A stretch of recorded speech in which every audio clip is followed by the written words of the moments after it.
Hey there, welcome back to the channel. They say they've changed. They're reaching out more. Maybe they're apologizing, saying things you once begged to hear. They want another chance. But before you let that message undo months of silence, healing, and growth, ask yourself the one question no one likes to face. Is this love? Or is it just loneliness dressed as something familiar? It's easy to confuse comfort with compatibility, history with destiny, or guilt with growth. But the truth is, just because someone returns doesn't mean they're ready. And more importantly, it doesn't mean you should be. When the past comes knocking, you don't owe it your peace. You owe yourself clarity. The silence between you wasn't just time passing. It was a space for reflection. Growth happened there. Scars were healing. Boundaries were being built. And now, suddenly, they want to talk again. But you need to remember, not every apology is redemption. Not every message is meant to be answered.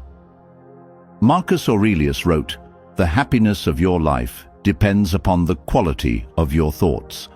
And when someone from your past reappears, your thoughts can quickly spiral. Nostalgia, regret, guilt, hope. That's why clarity is everything. This isn't just about whether they have changed. It's about whether you've grown enough to ask the questions that matter. Real questions, not emotional guesses.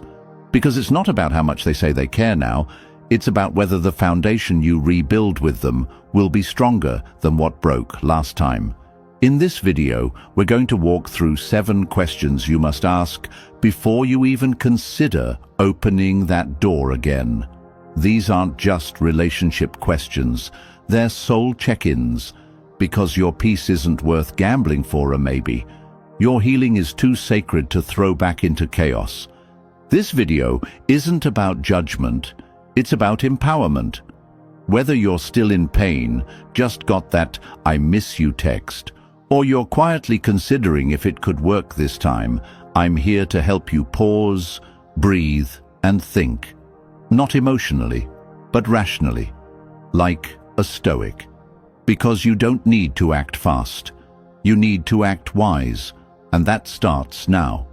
So, if you're ready to stop the cycle and start leading with strength, hit like, subscribe, and tap that notification bell. We're diving deep, and by the end of this video, you won't just know whether you should take them back.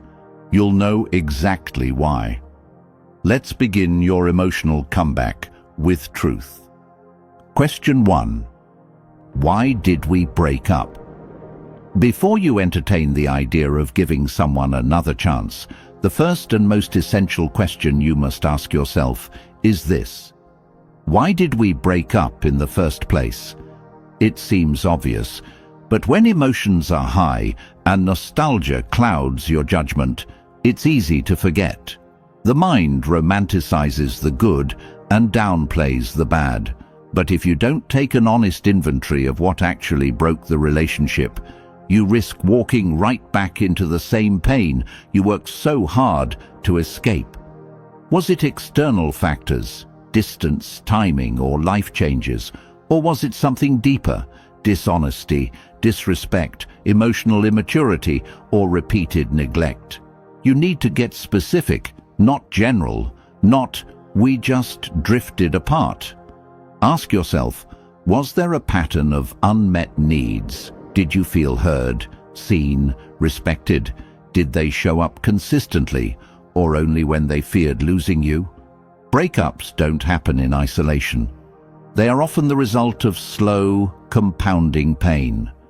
And unless both people have truly confronted those issues, time apart won't magically fix what went wrong.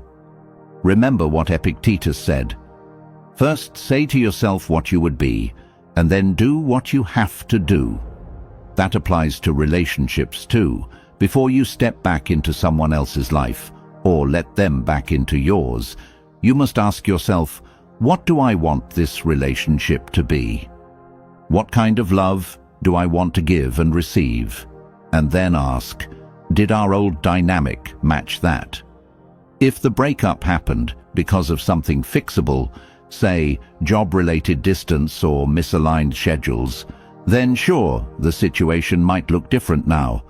But if it ended because of emotional neglect, betrayal, or repeated conflict, those wounds don't heal just because someone says, "I miss you." Words are easy, but have their actions changed? A second chance should never be based on how long you've been apart or how much you miss them. It should be based on whether both of you have evolved, not just moved on with time, but actively done the work. Ask yourself, have they acknowledged their part in the breakup? Have you both taken responsibility, or is someone still blaming the other? Is there proof of growth, or just the promise of it? This isn't about judging your past, it's about protecting your future. Because unless the root cause is healed, the cycle will repeat. Maybe not tomorrow, maybe not next week, but eventually. You owe it to your future self to look back with clarity before you step forward with hope. Question 2. Have we both grown since the breakup? When someone returns to your life asking for another chance, the real question isn't just, do they miss me? It's, have we both grown since we fell apart? Because time alone doesn't change people. Time is just space. Growth is what you choose to do inside that space. Breakups crack things open, your identity, your patterns, your wounds. But have those cracks led to healing, or have they just been covered up with apologies and charm? You need to look for real transformation, not temporary change, because it's easy to say the right things when someone fears losing you again, but real growth doesn't come from fear. It comes from responsibility, accountability, and self-awareness. Have they truly looked in the mirror and owned their behavior? Have they identified the toxic habits, the lack of communication, the emotional immaturity, or whatever it was that made love unsustainable the first time? And you, have you taken that same mirror and turned it inward? Because this isn't just about what they've done. It's about what you've learned too. Sometimes we outgrow people not because they're bad, but because we're finally seeing clearly. The version of you who cried during the breakup may not be the same version of you standing here now. You've probably developed new standards, healthier boundaries, a stronger sense of self. So you have to ask, does the connection you once had still fit with who you are today? If it doesn't, then no matter how much history you share, the future won't align. Marcus Aurelius said, "Waste no more time arguing what a good man should be. Be one." The same goes for relationships. Don't just talk about being better together. Be better separately first. And only then, when both of you have stood in solitude and confronted your own chaos, can you come together with something worthy of rebuilding. Growth isn't just about reading books or going to therapy or hitting the gym. It's about how someone shows up in conflict, how they handle silence, how they respect your boundaries even when they want to cross them. Growth is proven through restraint, not promises. It's seen in changed patterns, not recycled words. So when they say they've changed, don't just listen. Watch. Watch their consistency, their humility, their actions over time. Anyone can evolve for a week. But true growth becomes part of someone's character. It's not something they put on like a mask to get you back. If you have both grown, not just in comfort, but in character, then maybe there's a chance for something new. But if one person stayed the same while the other transformed, the relationship will collapse under imbalance again. So ask yourself truthfully, has this time apart been a season of growth or just a pause between repeated mistakes? Question 3. Are we truly compatible now?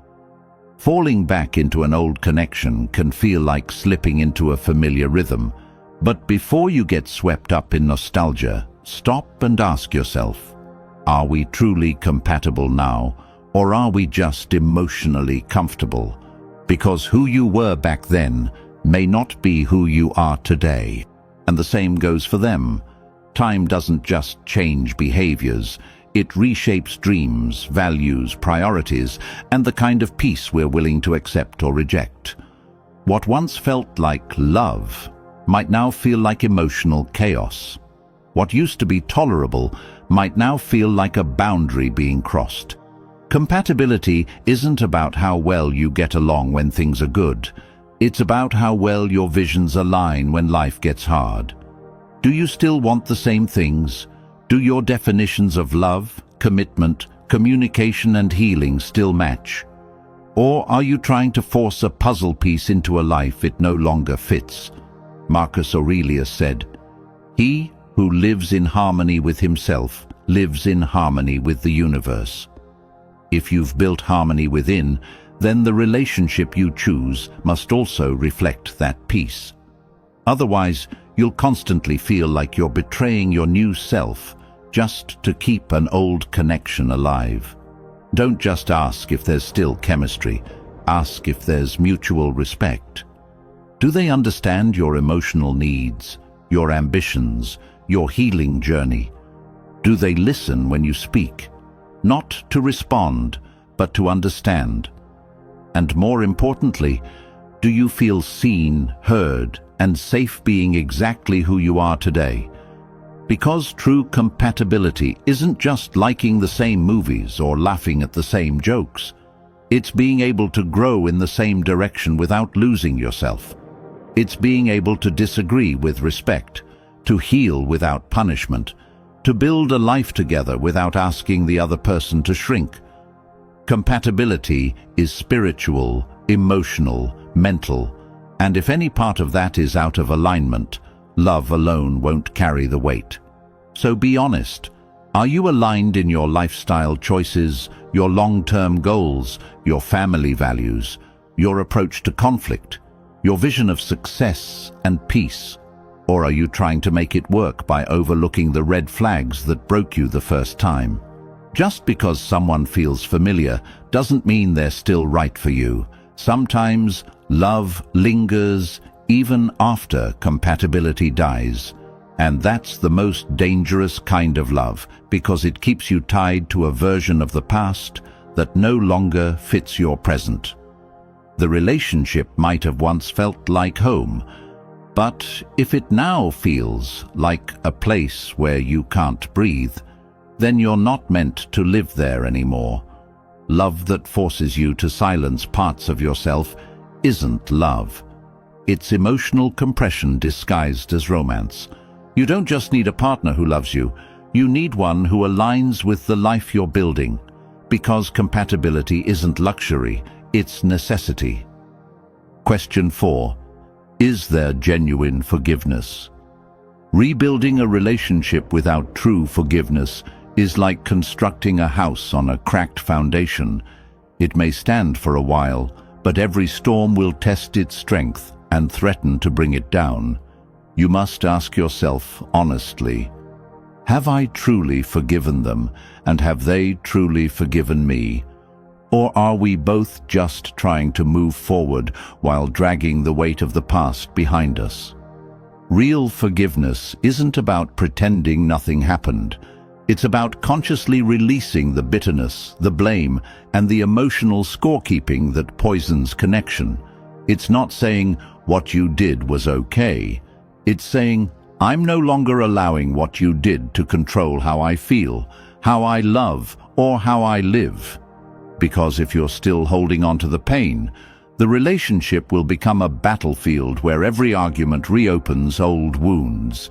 You'll bring up past betrayals as weapons. They'll walk on eggshells, fearing punishment for history they can't rewrite. That's not healing. That's emotional residue disguised as reconciliation. And Epictetus said it perfectly. To forgive is to set a prisoner free and discover that the prisoner was you. If you're stepping back into a connection with clenched fists and guarded hearts, then no matter how much love remains, it will never be enough to break through that invisible wall of resentment. Forgiveness requires vulnerability. It demands emotional courage. You must be willing to speak the truth about what hurt you, listen to the truth about how you hurt them, and decide, without manipulation or pressure, whether you're truly ready to release it.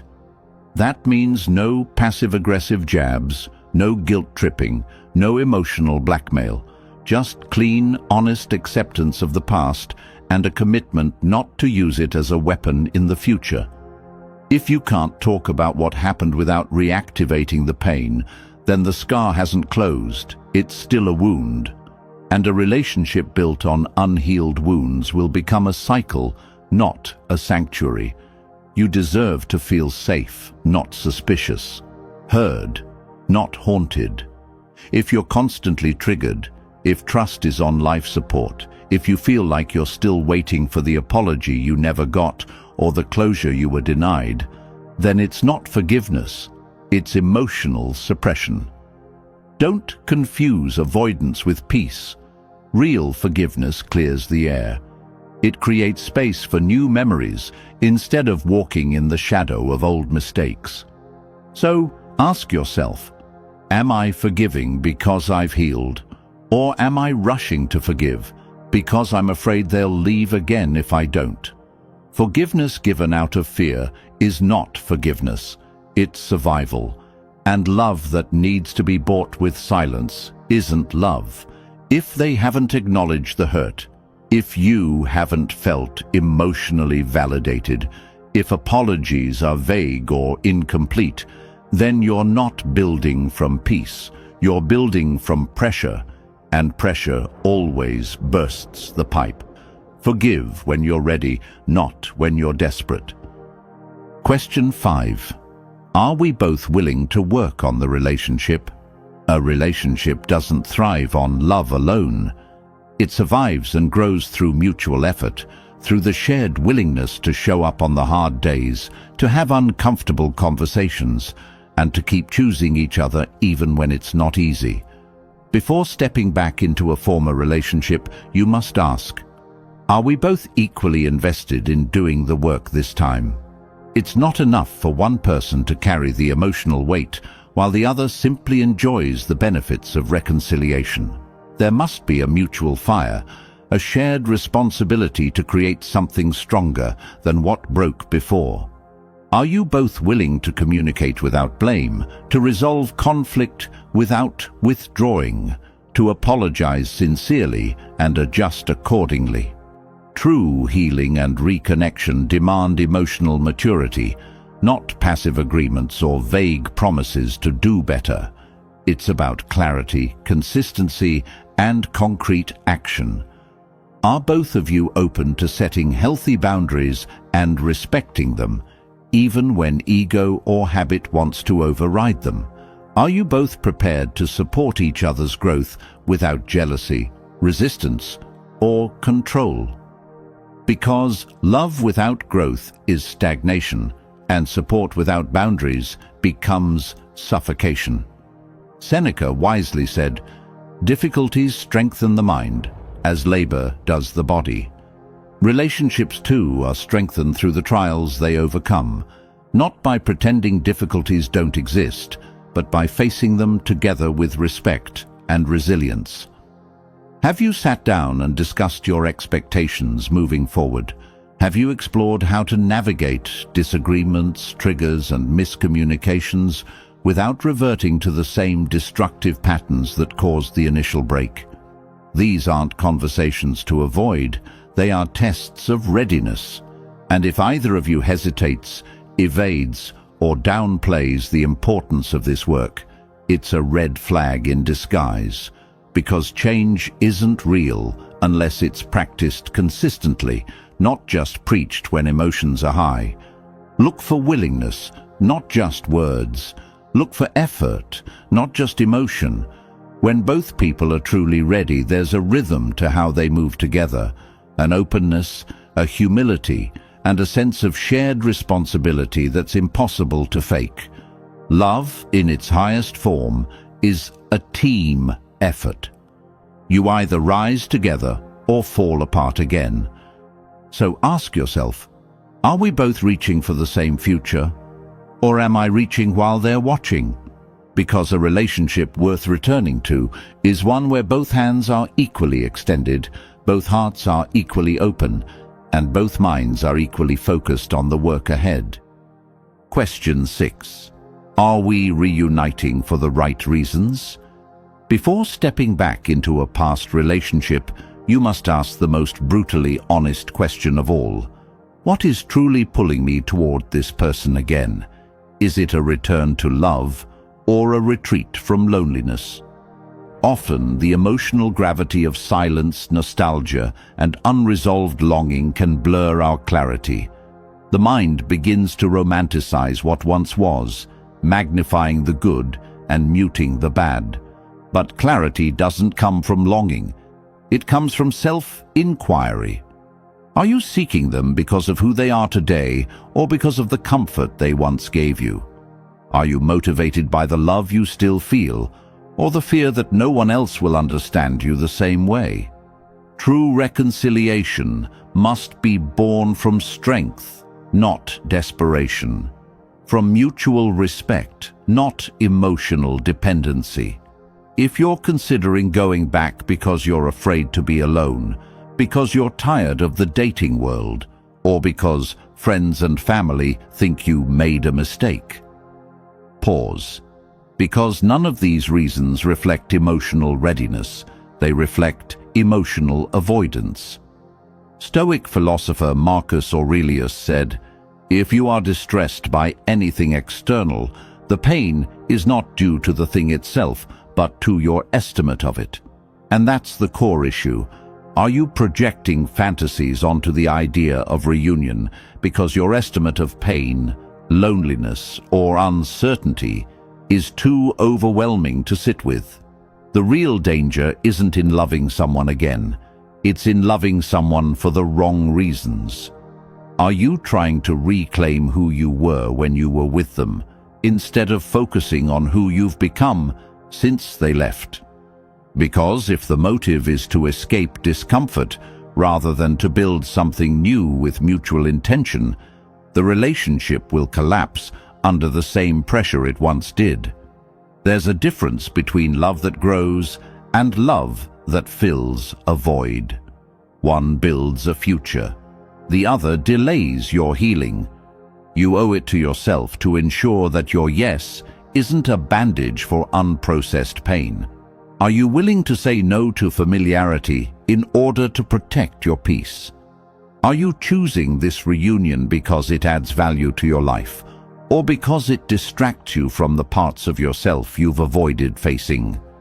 Answering that truthfully could be the difference between breaking free or being trapped in an emotional loop.